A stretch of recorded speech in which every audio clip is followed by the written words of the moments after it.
You know, at this point, me getting a video out in a timely fashion seems to be a lost cause, so maybe I can get some warrior nuns to help me with that. On second thoughts, they might just hold a knife to my throat until I do it. And I don't know if I'm comfortable with that.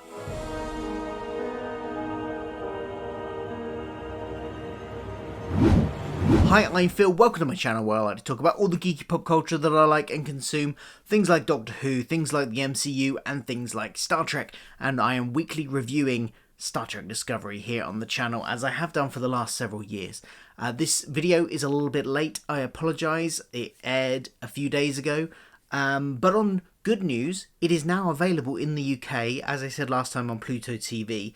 Bad news to that is I've since found out that Pluto TV is a linear service where you have to log on. It is a streaming service, but you have to log on at a specific time, like in the olden days, and watch TV when it's scheduled. I don't know how I feel about that, but hey, at least we've got it. It's better than nothing. I'm not going to complain too much. It is also available to purchase on Apple TV for like £2 an episode, if you don't want to stick to the rigid Pluto TV schedule. But let's get to what we're talking about. Choose to Live, the third episode of Discovery's fourth season. Yeah, we get a few returning elements from wider Star Trek lore in this episode. There will be spoilers, by the way, so if you haven't seen the episode, you might want to go away, come back when you have.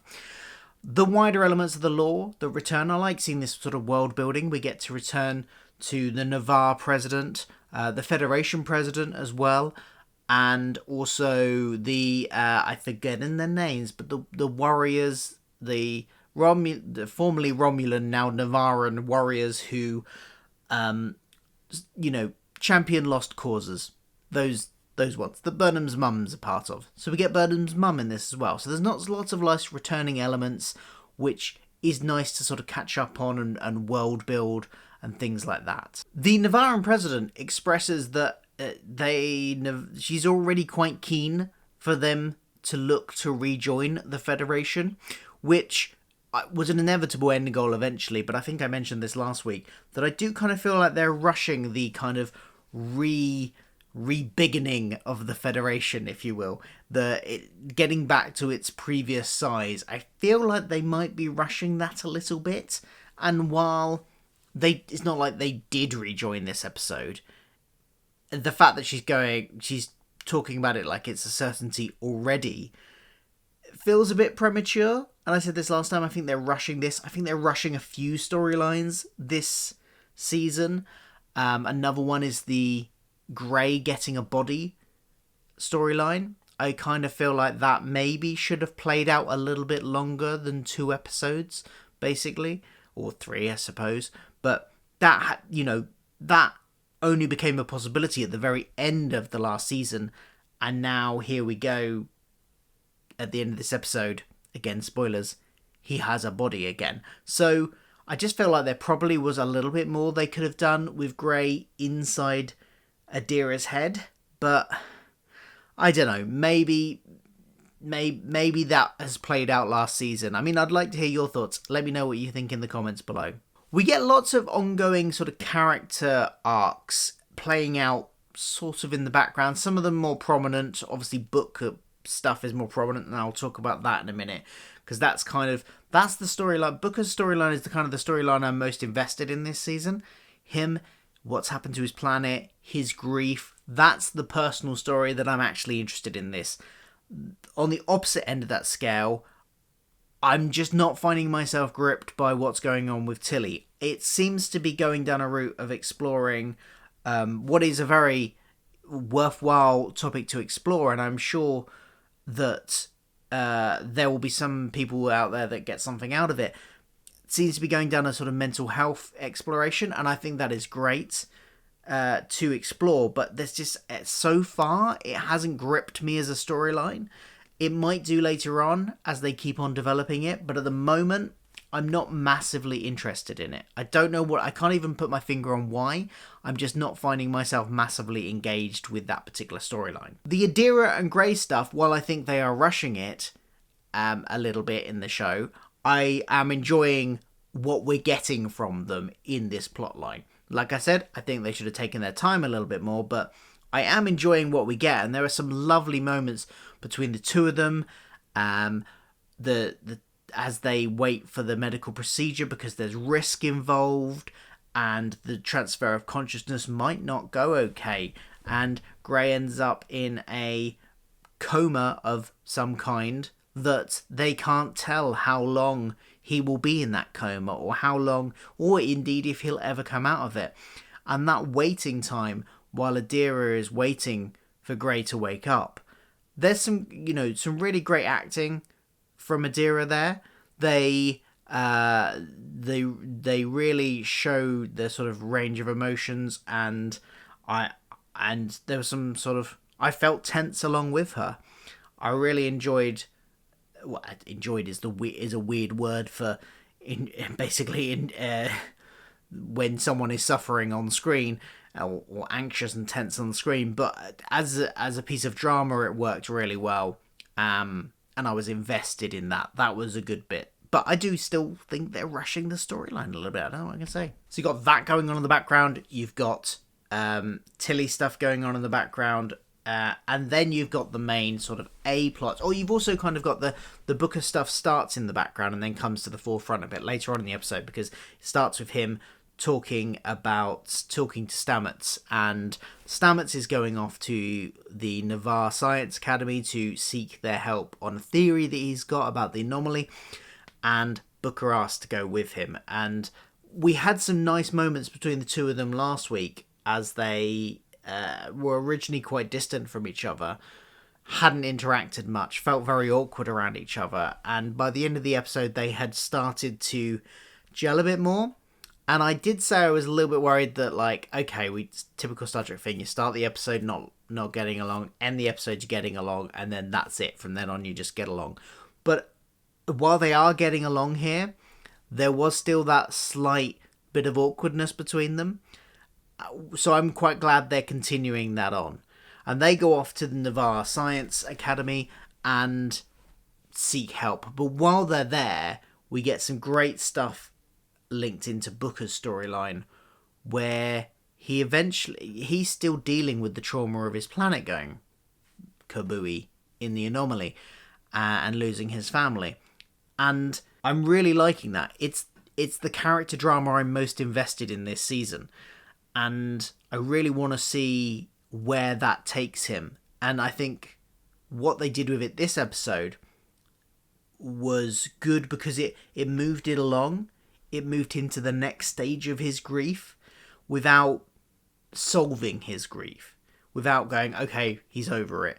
We're still going to be getting how this is going to affect him going forward, but it's changed now. He was very much in a depressive state before, and through this, because he has to, in order to find out some information for the Navarrans, to find out if Stamets' theory is correct, I was going to call them Vulcans then, the Navarrians want to mind meld with him, so to unlock his memories of the disaster, which is obviously going to be very traumatic with him. And the actor, I don't know the actor's name, but he did a fantastic job there of conveying both the hurt and the strength that he had to go through that, even though he knew it would be painful.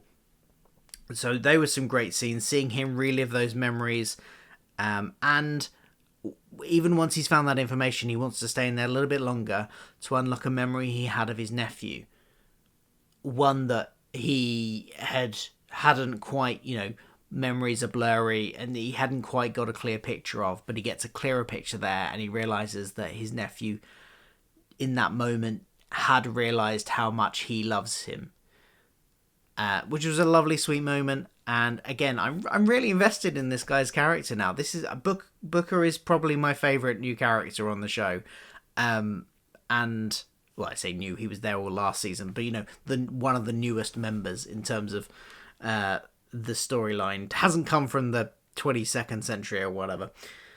So that was all good stuff. Really liked that. The main A plot, though, is basically that one of this warrior nun group has been stealing dilithium from Starfleet vessels, and in the latest hit and theft has killed several Starfleet officers, including the captain. And so there's a bit of a diplomatic kind of between the Navaran president, the warrior nuns group headed up there by Burnham's mum, and Starfleet, about what, and the Federation, about who's going to go after them, who's got jurisdiction there, who brings them to justice. And there's some nice stuff between Burnham and the President, because, as I said last week, there's this animosity between them, which, again, I didn't feel we needed. I felt it was a bit repetitive of previous seasons, but I do like what they did with it in this episode. The President kind of starts off the episode by being very sort of, I trust Burnham, I want to send her, and then taking her to one side and giving her sort of talk about, we need to bring them in for the Federation, we need to make sure they serve justice. And then at the end of the episode, when they've got the person as a prisoner, they hand them over to the Navarans. The President decides to hand them over to the Navarans, and Burnham feels a little bit betrayed that they're not going to face justice for killing the Federation captain. So it kind of feels like the President played her a little bit, and that just raises this tension, which, again, like I said, feeling a little bit repetitive from previous seasons, but it is taking a little bit of a different angle on it. This whole, it was the Admiral last year that they were she was a bit adversarial with. This year, it's a president, a politician, different ways of working to a military person. So there are different dynamics to explore there. So even though it's a little bit repetitive, I'm willing to see where it goes. What I did like from this A-plot was the dynamic between Burnham and her mother, which isn't adversarial at all, but they have different views on how life should work. And her mum is very dedicated to her new found religion and their ways and their conventions. Burnham has her own ways, her Starfleet ways, and sometimes they come into conflict in this story. And I like the way it resolved, because the mum admits that she was worried. She wanted Burnham there because she was worried that she wouldn't have been able to bring in this person. And I think by that she means that she would have ended up having to kill her, which she didn't want to do.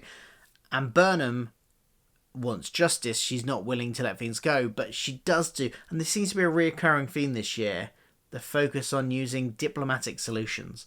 Because what they find out when they track this person down is that she's taken on a lost cause, and that's why she's stealing this dilithium, and that lost cause is a whole race that is in hibernation and for some reason didn't wake up when they were meant to. And she needs to be able to move them away from the anomaly if they come. Up until now, she's been protecting them from grave robbers and things like that, but she needs to be able to move them if that anomaly comes nearby. So she's stealing dilithium to get their ship, to power their ship, to move it. But Burnham works out that if all this species actually wake up, then she has fulfilled her lost cause to protect them. And so they set about fixing whatever went wrong with the hibernation. And like we saw in sort of the first episode, like I think we saw last episode as well, it's finding that diplomatic, that very Starfleet way, it's that Starfleet solution to it, that isn't going guns blazing, that isn't, right, okay, this person has killed, we need to fight them and force them to the ground and take them in. We can solve this by getting them what they want and saving a species in the process. And getting them to give themselves up, which is what she does. It's a nice little solution to the A-plot, I think. The anomaly stuff is ticking over in the background as well. Like I said, Stamets has gone to the Vulcan, not the Vulcan, the Navaran. I keep doing this, Navaran Academy to try and work out a bit more about it. To be honest, I'm still not that interested in the anomaly plot. I'm still waiting for it to get interesting. Currently, it's not very interesting. I'm just not, I don't know, not that fussed about it. the one good thing it has resulted in is book storyline, which again I will stress is the thing I'm most interested in this season so far. There's some other things that I'm less interested in, but are still ticking along quite nicely, like the Adira and Grey stuff, and then there's stuff like Tilly storyline, which so far hasn't gripped me. So I don't know. So far this season, it's not. I don't know. I'm not as excited about it as I have been about the last 2 seasons, frankly. But then again, the last 2 seasons kind of ended on a bit of a whimper, when even though I liked them for the most of the way through. So maybe this will be the opposite. Maybe it will hit as starting. This is my hope anyway, that it's starting low for me and actually it will build, and by the end I'll be really excited and really love how it ends. That would be a nice change from the last couple of seasons anyway.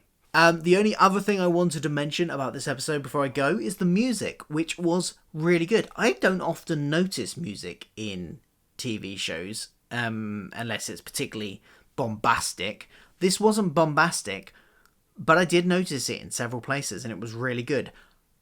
During the Grey and Adira stuff, especially, when I think the body was being built still, so before the transfer had happened, there was some fantastic music there that it wasn't bombastic, but it did swell, and it was very emotive, very powerful music, and I think that worked really well in those scenes. But throughout the episode there was some other, after I noticed that, I then started to pay more attention, and throughout the whole episode there was some really good music. So I don't often mention music, but I wanted to give it a mention in this episode. That's what I thought of this episode. I'm still waiting for this season to really kick into gear, I think. I'm hoping it will. We will find out, I guess, as we go through. We've got lots of episodes left of the season, so I don't think I'm not writing it off or anything. And I am really enjoying the Booker stuff, so on a sort of personal story level. So let's see where it goes. What did you think of this episode? Let me know in the comments below, and I will be back, hopefully, actually a bit earlier in the week next week, for the next week's Star Trek review. See you then.